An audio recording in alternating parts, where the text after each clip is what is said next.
Hi friends, welcome to Kindred Soul Food. Bajra is a high energy grain rich in protein, vitamin A, B and calcium.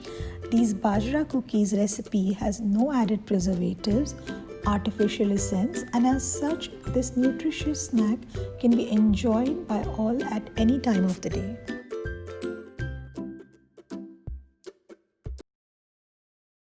Here we have equal quantity of dates and dried figs, and we'll chop them into small pieces. We are using half a cup of these dried fruits as we want to minimize jaggery and give natural sweetness to the cookies. In a mixing bowl, take ghee at room temperature. You can use butter also if you prefer. Then add the jaggery powder and beat it with a whisk for a minute. Also, then I'm adding 2 tablespoons of milk and whisking it again for a minute. The jaggery powder will melt in this process.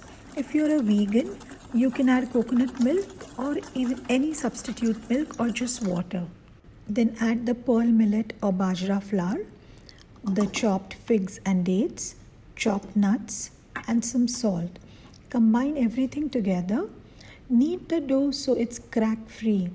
In the regular flour cookies, we need to take care that the dough doesn't get kneaded, else gluten will be developed, which in turn would make the cookies very chewy. But in millet cookies, we don't have that problem as millet flour itself is gluten-free.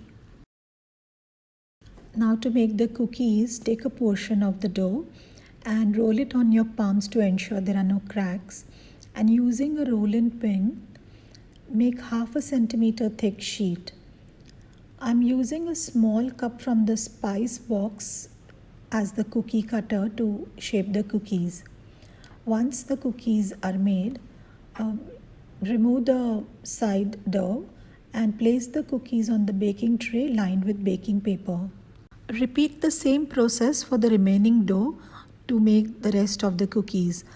Try not to keep the cookies too thick as they won't turn out crispy.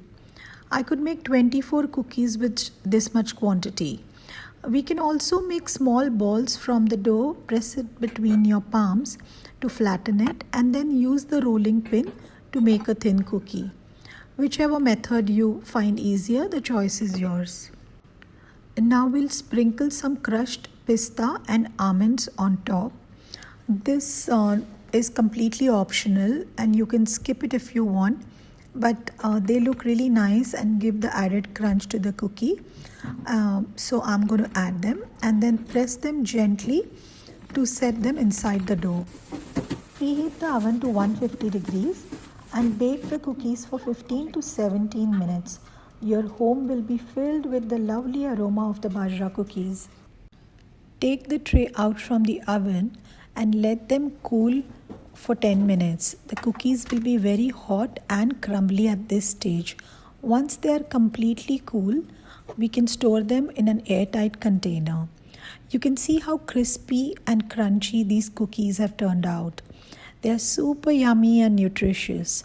Hope you've liked this recipe. Do like, subscribe and share it. Thank you for watching and good health to all.